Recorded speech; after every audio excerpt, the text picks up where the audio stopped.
Okay. Can you see it now?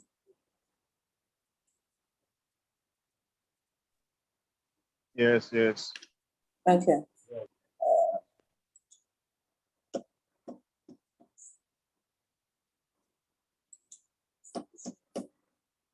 Um,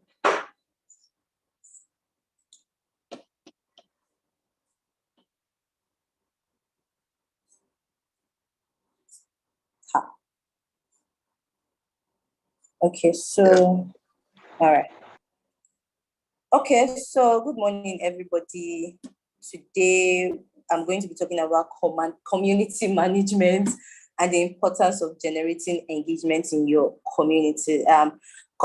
A lot of brands, most people feel like having a community is just for brands alone, like big brands. But honestly, small businesses, and even if you're somebody who wants to be, as a tech person, you want to be a thought leader in your field, maybe you're a developer or you're a designer and you're thinking of being known as a thought leader, you might have to what's it called, like, have to create a community of your own where you share your thoughts, and then people begin to look at you as a thought leader. So it's really not just for brands and for businesses. And as we go on, you understand why it is actually important. So a group of people who share a common interest in your brand and your product is known as a brand community. So it depends on what is bringing them. Maybe you sell makeup and their makeup, girls who love makeup, and then you put them all in one place, maybe on the Facebook community or WhatsApp community or whatever, as long as it's online. So that's what a community is. It's one thing that is bringing all of them together.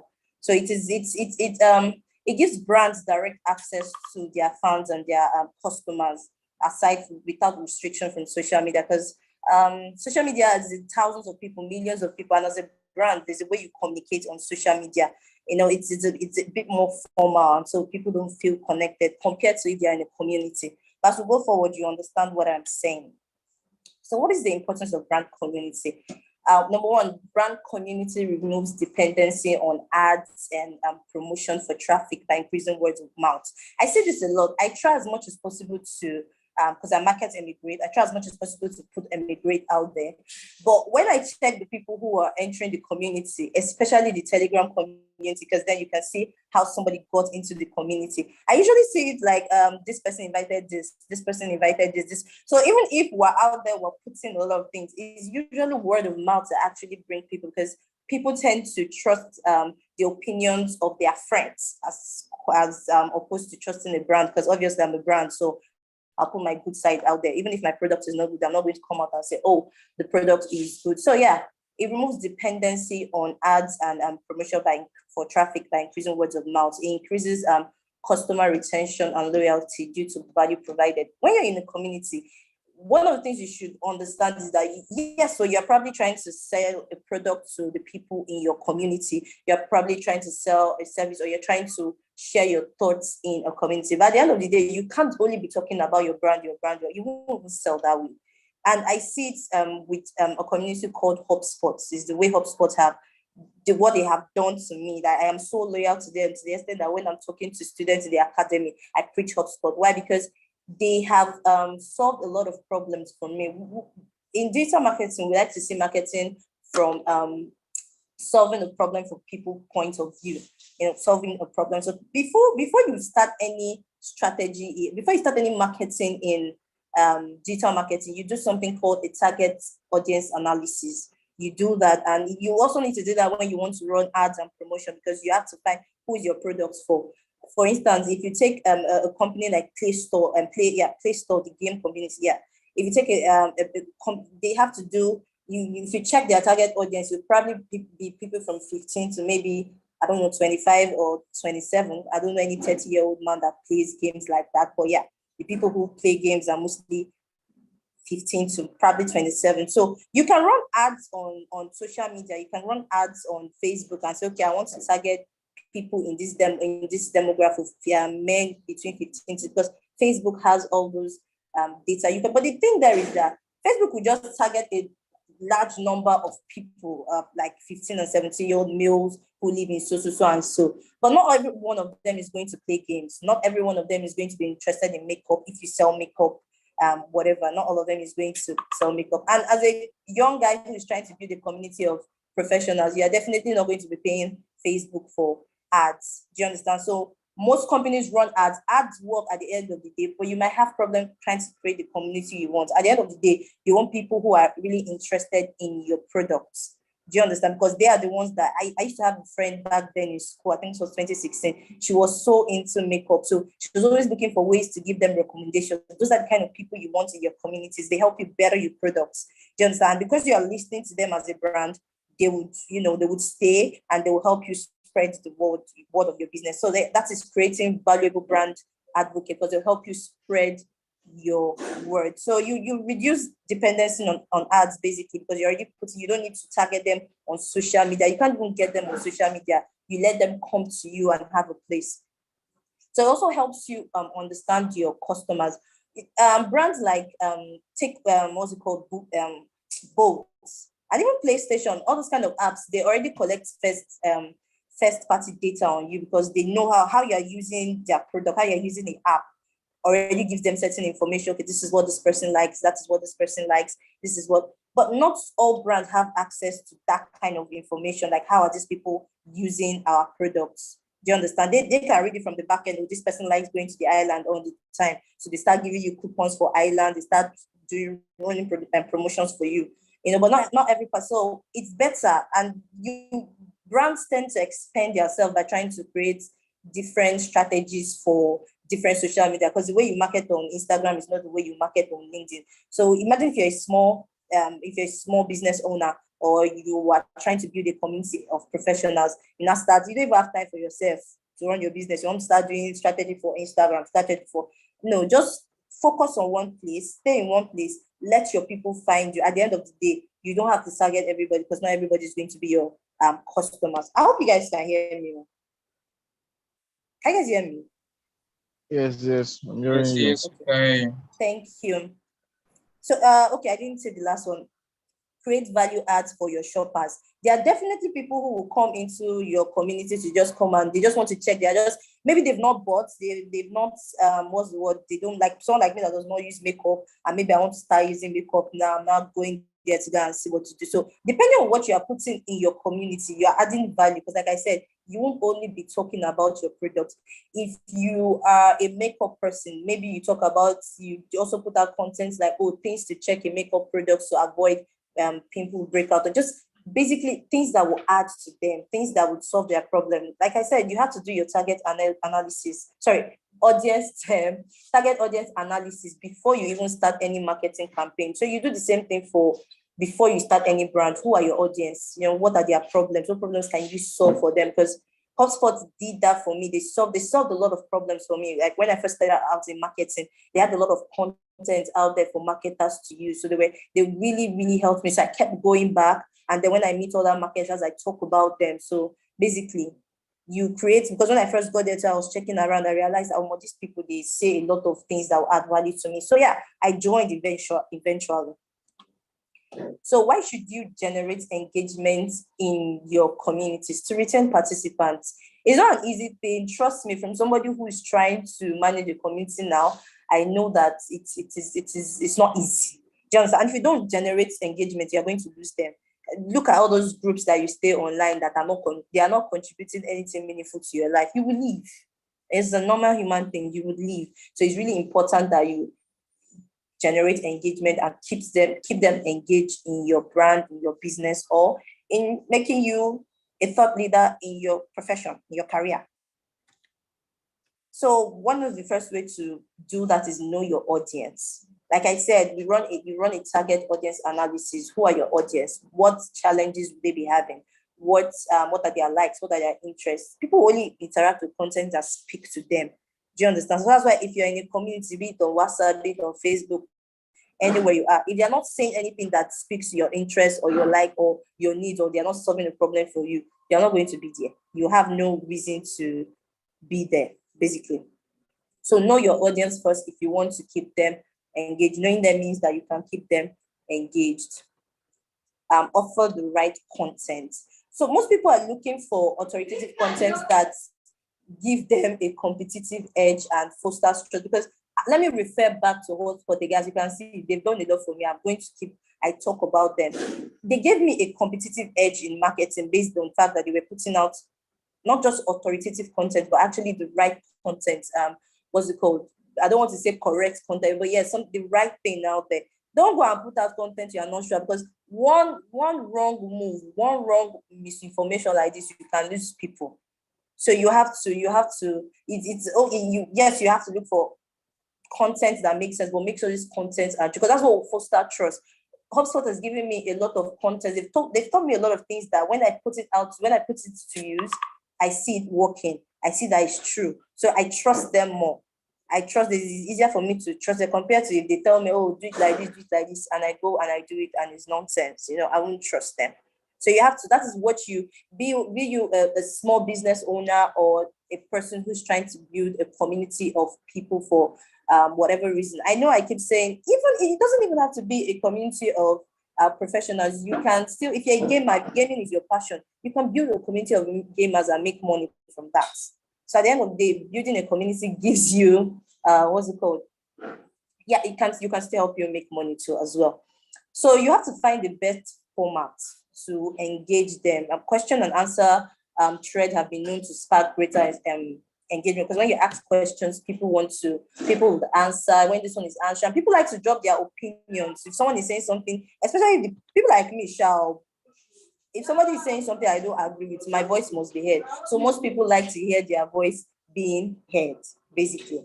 So go personal. I know it sounds weird. When I say go personal, I don't mean come and be talking about how your husband beat you yesterday or how your girlfriend slapped you. That's not what we're talking about. But yeah, you can just talk about, oh, okay, so Christmas, me and my family are going to be going to this. How are you guys going?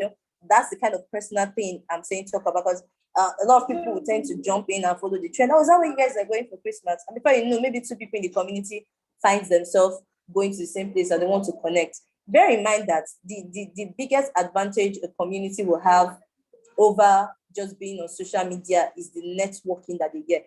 On social media, you can have thousands of people following you. Everybody, how everybody is forming on social media. So nobody wants to. But in a community, it's quite different because it's more personal. You can be in other people's space. You can actually want to comment or when they say something or ask questions. So it's a whole different ball game. That networking is the edge over just being on social media. So yeah, go personal. Use surveys and polls, because people like to know where they rank among others when they are sharing opinions. And it's true, because even on Twitter, if I see a poll on Twitter, I would want to pick an answer and see what other people have chosen. So people like to know where they rank. It's a normal human nature. So use surveys and use polls when you can. Another way you can generate engagement is by being available and communicate regularly. Having an online community would improve your customer support, know that, because people can come there and ask questions because they know that the brands are the ones directly answering them. But you can't be, except you are a big brand like Coca-Cola, and then you can manage to hire community managers to manage your community around the clock. You have people who are coming for night shift here, except you are doing that one ahead. But if you know you are not doing that, you can let people. I see this in most tech communities that I join, you see, so we just tell you, oh, you can ask questions from so time to so time because we'll be available to answer. So you can be rest assured that people will be there, especially if you're creating a community of professionals. Do you understand? People who are busy. If you're a health brand and maybe your products, whatever you're selling, are actually for doctors. Doctors are busy. Do you understand? So they need to know that, okay, if I come here, I can ask these people questions. Not that they will drop questions. They don't know when you come back online. They don't know when to come back online. Sometimes they don't even wait for you to come back and answer. They may just go to Google and find another community that does that. And before you know, they have joined that community and then you are left there. So be consistent. And it's not just, have a specific time, so that they will know that, 4 o'clock, this is when this community is bubbling. Let's go there. This is where I can meet people. This is where I can network. This is when I can see, because other people will be talking. Everybody knows that 4 o'clock community is bubbling, 3 o'clock, they are posting something here, 6 o'clock, they are posting something here. So let's, and as long as you are putting out valuable content, the key word is valuable content. And when I say valuable content, it's not just about your product. As a matter of fact, before I even knew what HubSpot was selling, they had solved a lot of. I didn't even know what I had to go and ask myself that, why are these people solving so much problems? What exactly are they doing? But I realized that, oh, they're selling marketing software. So they had already bought me over.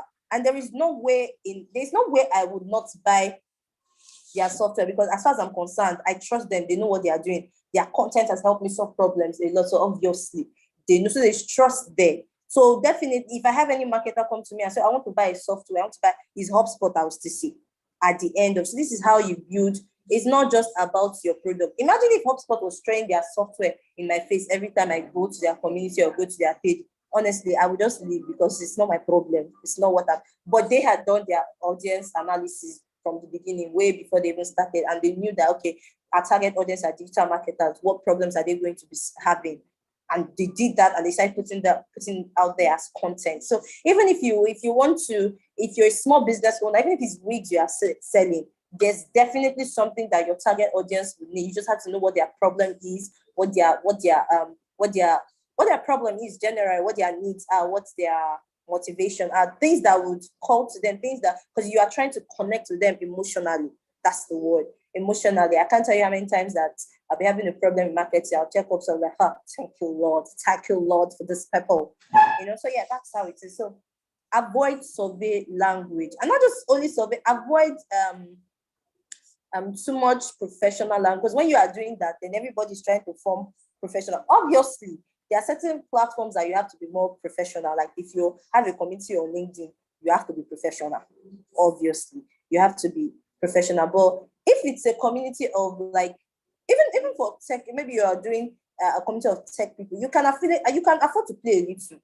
You understand? You can, because their life is already serious. So just try to play. Let it be a place where they can come back to relax. The key word here is that you're trying to get them, you're trying to let them know that you have their backs, you're supporting them, you are their friend, they can come to you, they ask any questions. Do you understand? And then they start to look up to you, they start to look up to your brand. Do you understand? So the kind of language you use is very important. And obviously, the way I talked about content format before, it's important to note that if you are creating, or if you're managing a community of doctors, it's easy. Those doctors and lawyers can read, they like to read it, so you can sit down and be writing text. But if you are doing a community where your members, majority of the members are maybe Gen Z, and they are putting long, others, they will not read anything. You will just be there. Those ones, they like pictures and videos, and not just pictures that you, even if the content is good for them, one of the things I've noticed, even because you have to, the internet, and there's a lot of things to distract. There's a lot of content, millions of people out there posting content, so you have to stand out. So even if the content is good for them, you have to structure it in a way that will catch their attention. Maybe use a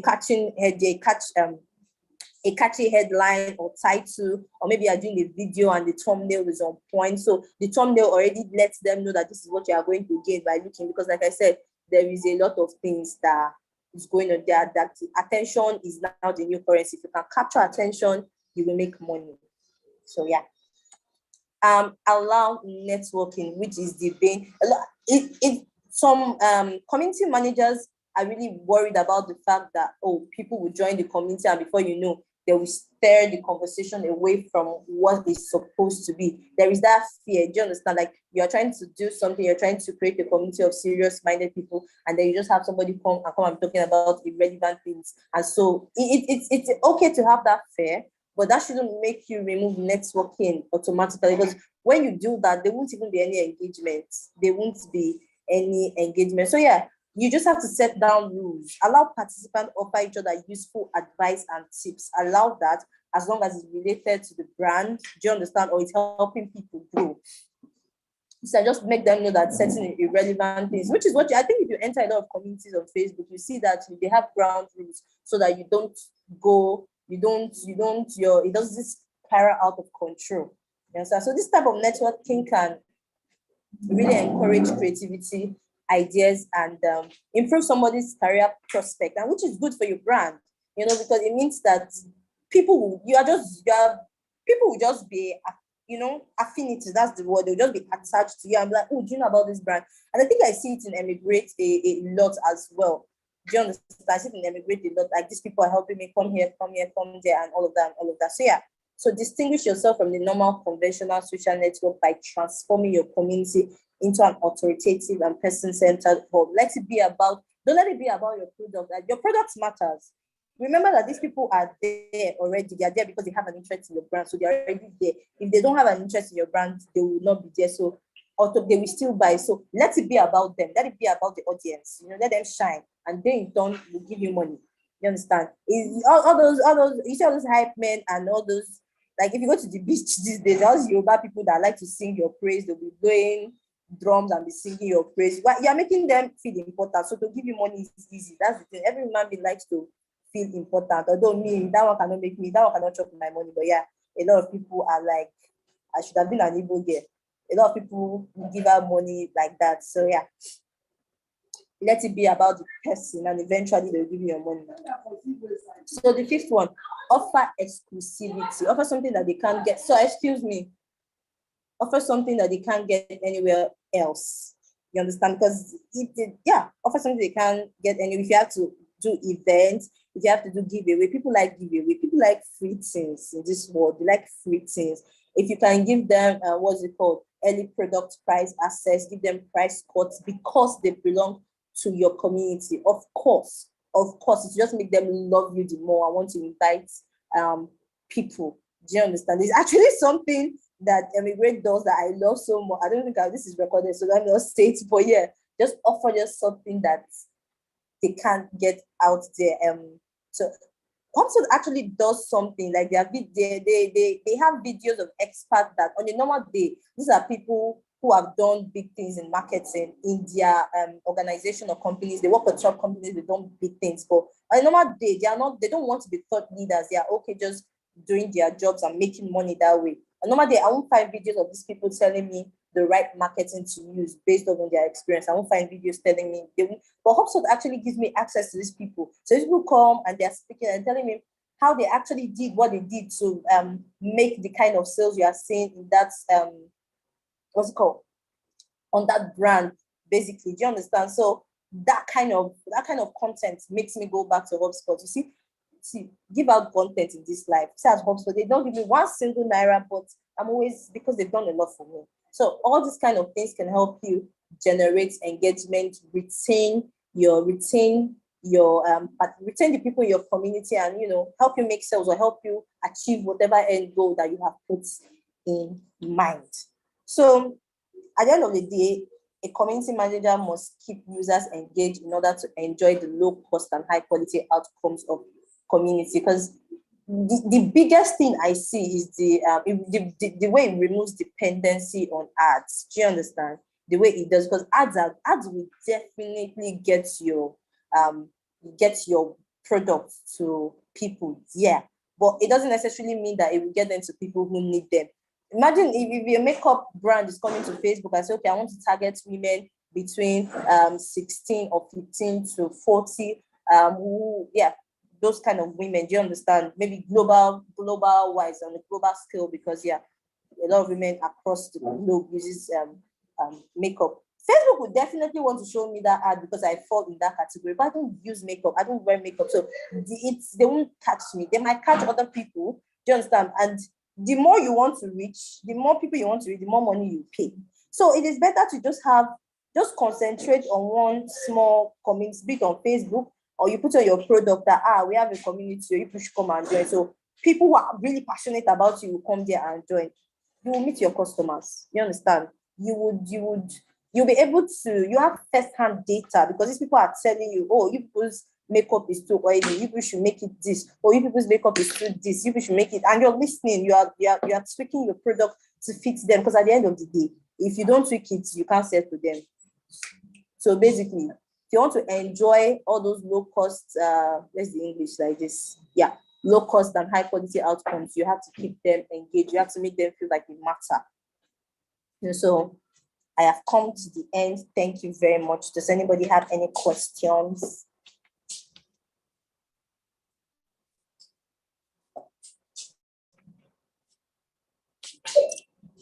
I hope you guys enjoyed listening the way I enjoyed talking about this. Yes, we do enjoy the presentation. Yes, we did it. Yeah, I have a question. Can I go ahead? No problem. I'm here for you. All right. So my question is like me personally, I run a business, you understand, Yeah. and I can say at this point in my business, we used to have like our target customers before, people that used to buy a lot from their Mm. students, and they are currently on strike. So it's kind of affect our business a whole lot, like a whole lot. So we are always on WhatsApp. We used to do WhatsApp referral marketing to get to know people more. Then based on what we post on our status, we get to have people like inbound customers, something like that. But we've been having issue to stay on Instagram, to I don't know, to get customer on Instagram. That was the time we did some ad, but it doesn't cover, like for example, now as a small business again, we have use logistic. Let me say it's a food business, and we run on it. When it comes to logistic in food business, it's something when people order immediately, they have to get their food immediately. So that's Yeah. somebody that wants to buy perfume, they can pile it up several times before you go and deliver. So that one is a different thing. So most of the time when we do an advert, people that even order from us, they are, you understand, there are even people that we cannot even serve, like we can't even deliver to them. So I don't know. Yeah, I think maybe the issue we have is strategy in terms of marketing. We actually know Your our target target audience, we really kind of people that audience. buy from us, Mm. but we are really having Mm. issue in getting more customers.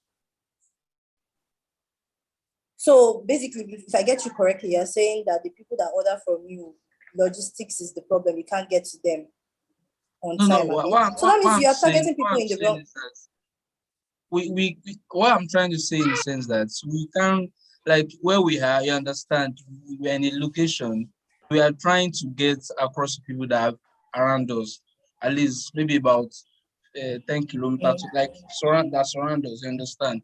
So we are having issue Mm. to do that through online platform. Is there anything you can say about that? Or I see you personally? Mm.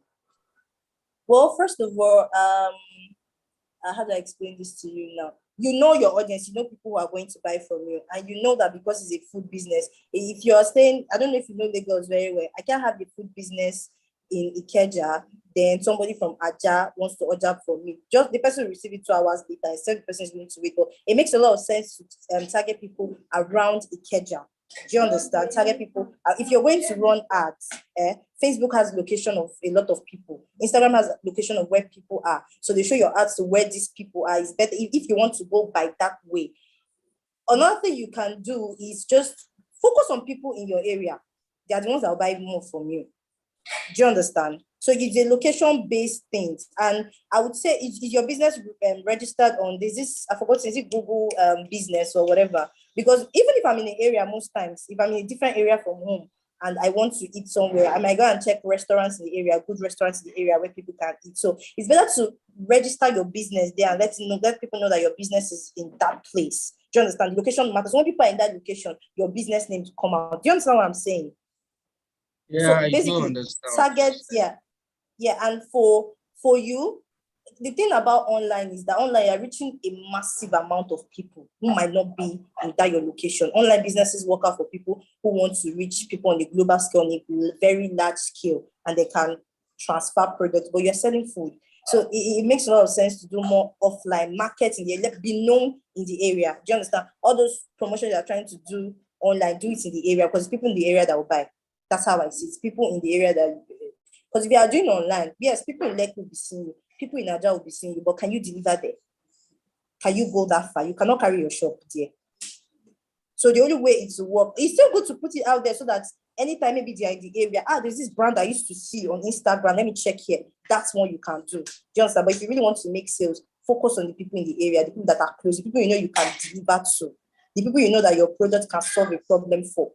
If somebody is hungry in Aja, your product cannot solve the problem for them if you're in Keja, except you want them to wait 2 hours. Am I making sense to you? Hello, sir. Yeah, I understand what you're saying. Just that my At the product end is of not the day, okay. Let me just say okay.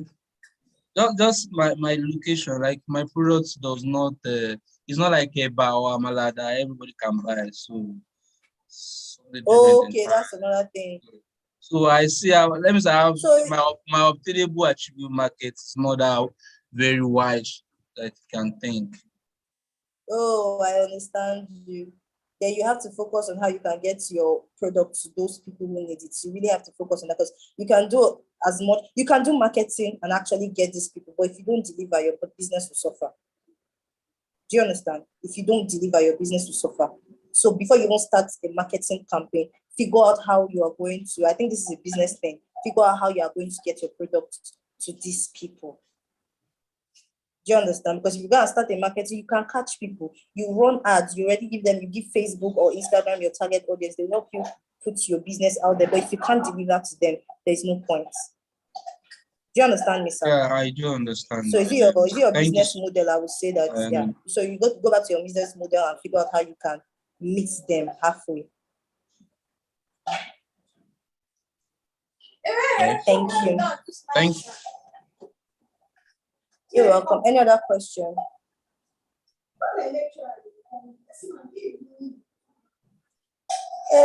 Questions?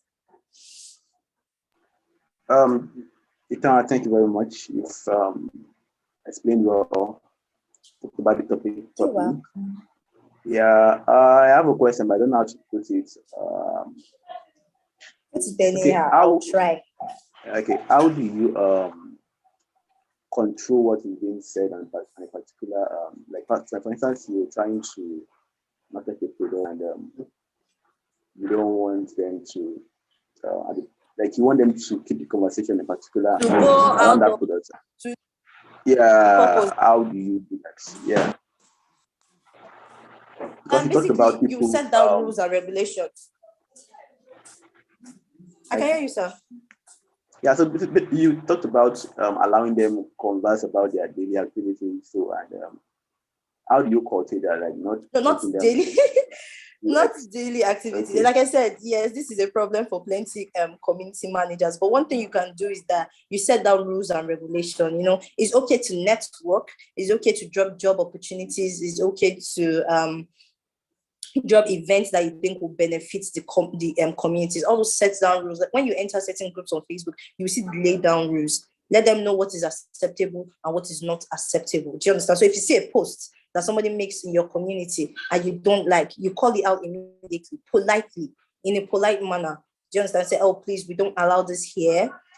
We don't allow this here. Don't talk. We're only focused on Mr. Bade does this alone. Mr. Bade is not even nice about it. If you just talk anyhow once like this, Baba, he will just remove you straight up. So you have to, but it's understandable. You have to set down rules. Otherwise, people will go overboard and come and even they will try to poach people from your community to their own. So you have to let them know, oh, you can't promote nobody will blame you for saying don't promote your personal business here. Nobody will blame you for saying don't promote your church activity here. Nobody will blame you for saying because it's not for church.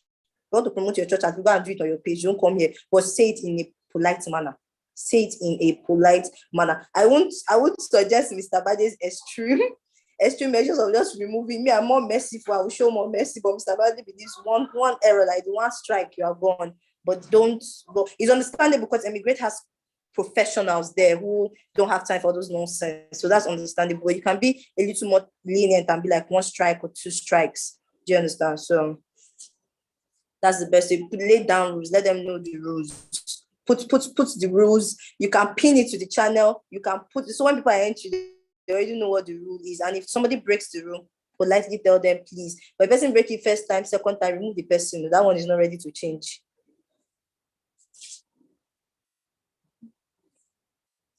Okay. Thank you very much for the answer. You're welcome. Do we have any other questions for Utoma?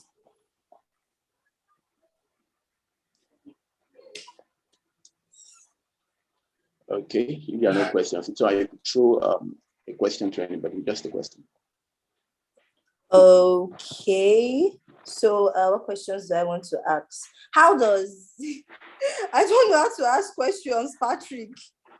Oh, how does when you are in terms of content, the way you put out content for probably a group of professionals, is it the same way you put out content for a group of gamers, people who like to game? Is it the same thing? Is it the same content format you use? Who will ask this question? Tolu, is your face I'm seeing? Mabinu, answer this question. I'm seeing your face. Answer the question. Let me answer. I think no, because the way you different customer or different market have their own style, or the way you're supposed to target or get across to them. So for gamers, of course, you need to make like a video of the game and just make them intrigued about it. Of course, you want to download and I like how you answer. There's space on the marketing team. You can run 2 teams. It's not a crime. Thank you. Thank you. I don't have any other question. Okay. Because actually we're out of time. So thank you everyone for joining today. So thank you for presenting. You're welcome. For people that are presenting tomorrow, I'll be here tomorrow by 9 a.m. Let's kindly join. It's not compulsory for It's not compulsory for people. Please, is Sean presenting tomorrow? I really want to listen to catching.